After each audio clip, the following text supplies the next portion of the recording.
ಇವತ್ತಿನ ದಿವಸ ನಮ್ಮ ಕಾಂಗ್ರೆಸ್ ಪಕ್ಷದ ಎಲ್ಲ ಮುಖಂಡರುಗಳು ಕೂಡ ಒಂದು ಸುದ್ದಿಗೋಷ್ಠಿಯನ್ನ ಪತ್ರಿಕಾಗೋಷ್ಠಿಯನ್ನ ಇವತ್ತಿನ ದಿನ ಕರೆದಿದ್ದೀವಿ. ಏನು ವಿಷಯ ಅಂತ ಹೇಳಿದ್ರೆ, ಮೊನ್ನೆ ನಮ್ಮ ಬಿಜೆಪಿಯ ಮಿತ್ರರು ಏನ್ ಹೇಳಿದ್ದಾರೆ ಅಂತಂದ್ರೆ, ಒಂದು ಸುದ್ದಿಗೋಷ್ಠಿಯನ್ನ ಮಾಡಿ ನಮ್ಮ ಶಾಸಕರ ಬಗ್ಗೆ ಇಲ್ಲಸಲ್ಲದ ಆರೋಪಗಳನ್ನ ಆಕ್ಷೇಪಗಳನ್ನ ಮಾಡಿದ್ದಾರೆ. ಸೊ ಹಾಗಾಗಿ ನಾವು ಇವತ್ತಿನ ದಿವಸ ನಮ್ಮ ಶಾಸಕರ ಅಭಿವೃದ್ಧಿಗಳು ಏನು ಅನ್ನುವಂಥದ್ದನ್ನ ತಿಳಿಸೋದಿಕ್ಕೋಸ್ಕರ, ಅವರಿಗೆ ಮನವರಿಕೆ ಮಾಡ್ಲಿಕ್ಕೋಸ್ಕರ ಒಂದು ಪತ್ರಿಕಾಗೋಷ್ಠಿಯನ್ನ ಕರೆದಿದ್ದೇವೆ. ಎಲ್ಲ ನಮ್ಮ ಕಾಂಗ್ರೆಸ್ನ ಬ್ಲಾಕ್ ಅಧ್ಯಕ್ಷರು, ವಾರ್ಡ್ ಅಧ್ಯಕ್ಷರುಗಳು ಹಾಗೆ ಮುಖಂಡರುಗಳು ಎಲ್ಲರೂ ಇವತ್ತಿನ ಈ ಪತ್ರಿಕಾಗೋಷ್ಠಿಯಲ್ಲಿದ್ದಾರೆ. ನಾವು ನಮ್ಮ ಶಾಸಕರ ಅಭಿವೃದ್ಧಿ ಕೆಲಸಗಳನ್ನ, ಯಾರಿಗೆ ಟೀಕೆ ಆಗ್ಲಿ ಅಥವಾ ಊಹಾಪೋಹ ಕಟ್ಟುಕತೆಗಳನ್ನ ನಾವು ಹೇಳಲಿಕ್ಕೆ ಇಲ್ಲಿ ಬಂದಿಲ್ಲ. ನಮ್ಮ ಶಾಸಕರ ಅಭಿವೃದ್ಧಿ ಕೆಲಸ, ಯಶವಂತಪುರದಲ್ಲಿ ಏನೇನು ಅಭಿವೃದ್ಧಿ ಆಗ್ತಾ ಇದೆ ಅದನ್ನ ದಾಖಲೆ ಸಮೇತವಾಗಿ ನಾವು ಇವತ್ತಿನ ದಿವಸ ಪ್ರಸ್ತುತಪಡಿಸಬೇಕು ಅಂತ ಹೇಳಿ ಇವತ್ತಿನ ದಿನ ಸುದ್ದಿಗೋಷ್ಠಿಯನ್ನ ಕರೆದಿದ್ದೀವಿ. ಸೊ ಮೊದಲನೇದಾಗಿ ಒಬ್ಬ ಬಿಜೆಪಿಯವರ ಒಬ್ಬ ಮುಖಂಡರು ಹೇಳ್ತಾರೆ, ಶೋಭಾ ಕರಂದ್ಲಾಜೆ ಅವರನ್ನ ನಮ್ಮ ಶಾಸಕರು ಏಕವಚನದಲ್ಲಿ ಮಾತನಾಡಿಸಿದ್ರು ಅಂತ ಹೇಳಿ.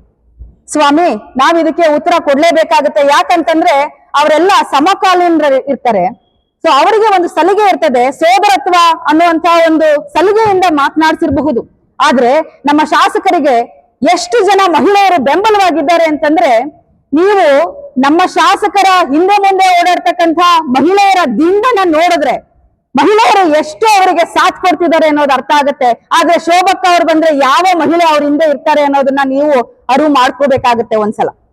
ಆದ್ರೆ ಒಂದ್ ಹೇಳಲಿಕ್ಕೆ ಇಷ್ಟಪಡ್ತೀನಿ, ನಮ್ಮ ಶಾಸಕರು ಯಾವುದೇ ವಿಚಾರವಾಗಿ ಅವರನ್ನ ಟೀಕ್ಸೋದಕ್ಕೆ ಹೋಗೋದಿಲ್ಲ. ಸುಮ್ನೆ ಅಂತೂ ಟೀಕ್ಸೋದಿಲ್ಲ. ಅವರವರ ರಾಜಕೀಯ ವ್ಯಕ್ತಿತ್ವ ಹೇಗಿರ್ತದೋ ಅನ್ನೋದ್ರ ಮೇಲೆ ಅವರು ಮಾತನಾಡ್ತಕ್ಕಂಥದ್ದನ್ನ ನಾವು ನೋಡಿದ್ದೇವೆ.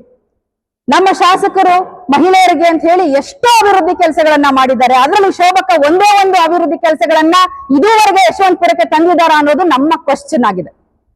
ಸೊ ನಮ್ಮ ಶಾಸಕರು ಬರೀ ರಂಗೋಲಿ ಸ್ಪರ್ಧೆ ಮಾಡ್ತಾ ಇಲ್ಲ ಸ್ವಾಮಿ, ಹೆಣ್ಮಕ್ಳಿಗೆ ಅಂತ ಹೇಳಿ ಹೊಲಿಗೆ ಯಂತ್ರದ ತರಬೇತಿಯನ್ನ ಕೊಡ್ತಾ ಇದ್ದಾರೆ. ಪ್ರತಿ ವಾರ್ಡ್ಗಳಲ್ಲೂ ಕೂಡ ಹೊಲಿಗೆ ಯಂತ್ರದ ತರಬೇತಿಯನ್ನ ಉಚಿತವಾಗಿ ಹೆಣ್ಮಕ್ಳಿಗೆ ಕೊಡ್ತಾ ಇದ್ದಾರೆ. ಸೊ ಒಂದು ಕುಚ್ ಹಾಕೋದಾಗಿರ್ಬಹುದು, ಹೆಣ್ಮಕ್ಳು ಎಂಬ್ರಾಯ್ಡ್ರಿ ವರ್ಕ್ ಆಗಿರೋದಾಗಿರ್ಬಹುದು, ಹಾಗೇನೆ ಬ್ಯೂಟಿಷಿಯನ್ ಕೋರ್ಸ್ಗಳಾಗಿರ್ಬಹುದು, ಇಂತಹ ಹಲವಾರು ಕೆಲಸಗಳನ್ನ ಅವರು ಮಾಡ್ಕೊಂಡು ಬರ್ತಾ ಇದ್ದಾರೆ ಉಚಿತವಾಗಿ ಅದರಲ್ಲೂ. ಸೊ ಎಲ್ಲ ವಾರ್ಡ್ಗಳಲ್ಲೂ ಈ ತರಹದ ಹೆಣ್ಣು ಮಕ್ಕಳಿಗೆ ಸ್ವಾವಲಂಬಿಯಾಗಿ ಬೆಳಿಲಿಕ್ಕೆ ಬೆನ್ನು ತಟ್ಟುವಂತ ಮನುಷ್ಯ ಯಾವತ್ತಾದ್ರೂ ಹೆಣ್ಮಕ್ಕಳ ವಿರುದ್ಧವಾಗಿ ಮಾತನಾಡ್ಲಿಕ್ಕೆ ಸಾಧ್ಯನಾ? ಖಂಡಿತವಾಗ್ಲೂ ಇಲ್ಲ. ನಾನು ಒಂದು ಮಾತನ್ನ ಇಲ್ಲಿ ಹೇಳಲಿಕ್ಕೆ ಇಷ್ಟಪಡ್ತೇನೆ. ದಯಮಾಡಿ ಬಿಜೆಪಿಯವರು ಅರ್ಥಕೋಬೇಕು.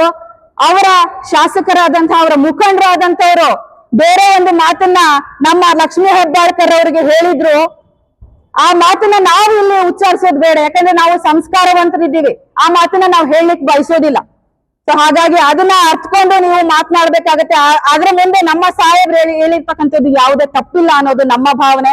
ಅದನ್ನ ಅರ್ಥಕೊಂಡು ನೀವು ಪ್ರೆಸ್ ಮೀಟ್ ಅನ್ನ ಕರಿಬೇಕಾಗುತ್ತೆ ಮುಂದೊಂದು ದಿವಸ. ನಾವೆಲ್ಲರೂ ಮಹಿಳೆಯರು ನಮ್ಮ ಶಾಸಕರ ಜೊತೆ ಇದ್ದೇವೆ ಅಂತ ಘಂಟಾಘೋಷವಾಗಿ ಇವತ್ತಿನ ದಿವಸ ಹೇಳಲಿಕ್ಕೆ ಪತ್ರಿಕಾಗೋಷ್ಠಿಯನ್ನ ಇವತ್ತಿನ ದಿನ ಕರೆದಿದ್ದೀವಿ ಅಂತ ಹೇಳಲಿಕ್ಕೆ ಇಷ್ಟಪಡ್ತೀನಿ. ಇನ್ನು ಮುಂದೆ ಅಭಿವೃದ್ಧಿ ಕೆಲಸಗಳನ್ನೆಲ್ಲವನ್ನ ನಮ್ಮ ಮುಖಂಡರುಗಳು ತಮ್ಮ ಮುಂದೆ ಸಾದರಪಡಿಸ್ತಾರೆ.